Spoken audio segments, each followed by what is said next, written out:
গতকাল সৌদি আরব থেকে একটা SMS আসছে আমার কাছে এবং বলা হলো যে ফেনীর শহরে একটা হিন্দু পরিবার তারা অত্যন্ত কষ্টের মধ্যে আছে। ফেনী শহরের এখনো কিছু কিছু জায়গা বিদ্যুৎ নাই, পানি নাই, সেখানে ভয়াবহ অবস্থা বিরাজ করছে। আলহামদুলিল্লাহ আজকেই আমাদের টিমের সদস্যদেরকে বলেছি সবার আগে খুব গুরুত্বের সাথে তাদের বাসায় এগুলো পৌঁছে দাও এবং তাদের প্রাইভেসি যাতে কোনোভাবে নষ্ট না হয় সেভাবে শুধু দরজা খোলার পর দরজার সামনে রেখে চলে আসবা। তো আলহামদুলিল্লাহ আমরা আমাদের সাধ্য অনুযায়ী চেষ্টা করছি, কিন্তু এখানে কিছু ভুল হচ্ছে। সেটি হলো অনেকে আছেন যারা দূর থেকে না জেনে তারা এই তথ্যগুলো দিচ্ছেন, ইনফরমেশন দিচ্ছেন, আসলে তথ্যগুলো সঠিক নয়। যেমন দেখা গেল যে যাকে সাহায্য করতে বলছেন তিনি আসলে ইতিমধ্যে পেয়েছেন সাহায্য, অথবা তিনি সেই জায়গায় নাই, হয়তো কখনো দরকার হয়েছে এবং সেটা সলভ হয়ে গেছে, কিন্তু সোশ্যাল মিডিয়াতে পেয়ে আমরা সেটাকে গণহারে প্রচার করে বেড়াচ্ছি। এতে আমাদের যে ভলান্টিয়াররা আছে যারা কাজ করছে তাদের সময় নষ্ট হয়, তাদের এফিসিয়েন্সি নষ্ট হয়। এই বিষয়টা আমরা একটু বিশেষভাবে খেয়াল রাখবো।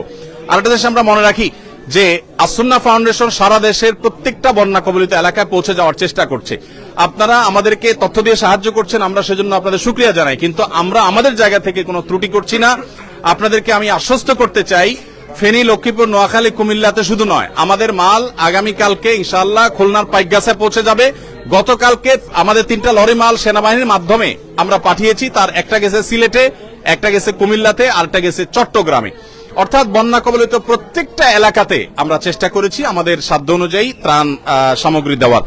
আর এর বাইরে আমাদের সাধ্যের বাইরে যেগুলো আছে সেগুলোতে সেনাবাহিনীর সহযোগিতা আমরা নিচ্ছি। অর্থাৎ যেখানে আমরা রিমোট এরিয়া যেতে পারছি না, সেনাবাহিনীর কাছে আমরা গতকালকে আমি 3 ট্রাক মালামাল, 3টা কাভার্ড ভ্যান ভর্তি মালামাল হস্তান্তর করেছি। তার আগে 2 ট্রাক মালামাল আমি মহিপাল সেনা ক্যাম্পে হস্তান্তর করেছি। প্রতিনিয়ত যাচ্ছে। আমাদের কাজের পরিমাণটা যদি আমি আপনাদেরকে বলার চেষ্টা করি, আমাদের কাজ হলো প্রায় গত পরশুদিন আমাদের 16টা কাভার্ড ভ্যান এবং ট্রাক ভর্তি মালামাল বোঝাই হয়েছে। সারাদিন কাজ করার পর শত শত মানুষ ঢাকায় কাজ করছে বন্যার্ত মানুষের জন্য। এবং গতকালকে 16টি হয়েছে, আজকেও ঠিক একইভাবে 13 থেকে 16টি ট্রাক কাভার্ড ভ্যান ইনশাআল্লাহ ফিল আপ হবে এবং এগুলো দুর্গত এলাকাগুলোতে চলে যাবে। যাই হোক, তো আমরা আমাদের সাধ্য অনুযায়ী চেষ্টা করে যাচ্ছি এবং বন্যা পরবর্তী পুনর্বাসনটাকে আমরা খুবই অর্গানাইজ ওয়েতে খুব ভালোভাবে করার চেষ্টা করব। আল্লাহ আমাদেরকে তৌফিক দান করুন। ভাই সকল, আপনাদের সবাইকে আমি বলছি, বিপদ আপদ কার থেকে আসে বলেন তো? আল্লাহর পক্ষ থেকে আসে।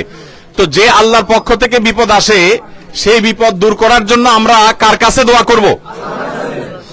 আল্লাহর কাছেই দোয়া করব, তাই না?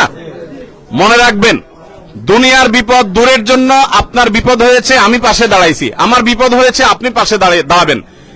মরার পরে যদি বিপদে পড়ি আমরা, সেই বিপদে কেউ আপনার পাশে দাঁড়াতে পারবে? তাহলে সেই ক্ষেত্রে মরার পর আখিরাতে যাতে বিপদে পড়তে না হয়, এজন্য আমাদের ঈমানটা ঠিক করতে হবে, আল্লাহর প্রতি বিশ্বাস, ইয়াকিন ঠিক রাখতে হবে এবং সেই সাথে 5 ওয়াক্ত নামাজ ঠিক মতো পড়তে হবে। 5 ওয়াক্ত নামাজ পড়বো তো সবাই ইনশাআল্লাহ?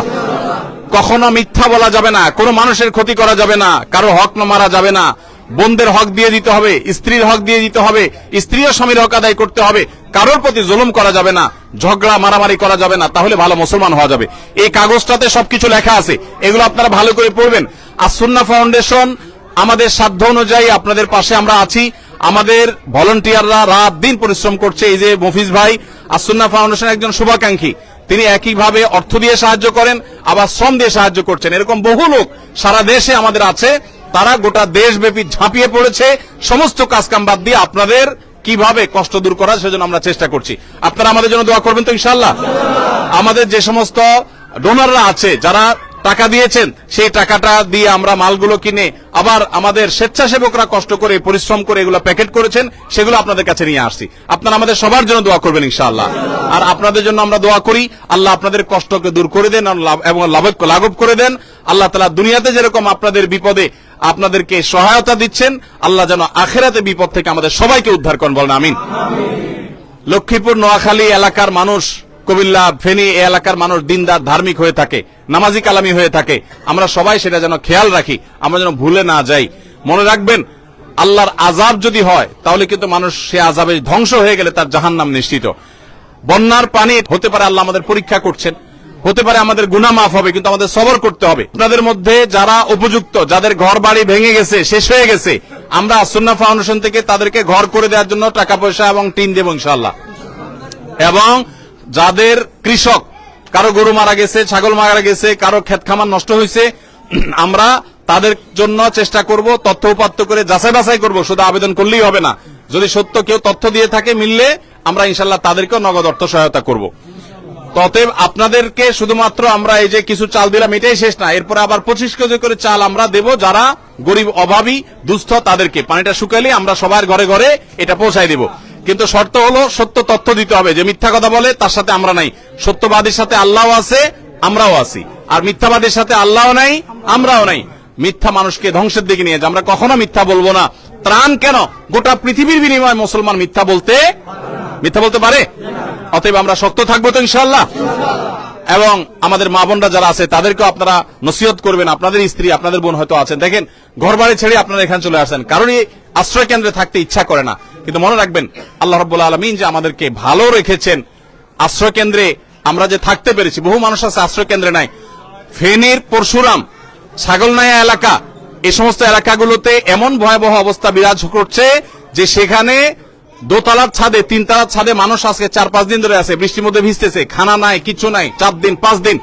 এবং তাদেরকে কেউ যায় উদ্ধার করতে পারে, সেনাবাহিনী অনেকে উদ্ধার করতেছে, কিন্তু অনেককে এখন উদ্ধার করা সম্ভব হয় নাই, ওখানে আছে। আমি যে গাড়িতে এসেছি সেই ট্রাকের ড্রাইভার সাহেব বলেছেন আমি দেখেছি লাশ ভেসে গেছে আমার চোখের সামনে দিয়ে। তো তার তুলনায় আল্লাহ আমাদেরকে ভালো রাখছেন না? আমরা সর্বাবস্থা আল্লাহর কাছে শুকরিয়া আদায় করবো। আলহামদুলিল্লাহ, আল্লাহ আমাদের সবাইকে ভালো রাখুন। আসুন্নাহ ফাউন্ডেশন, উম্মার স্বার্থে সুন্নাহর সাথে।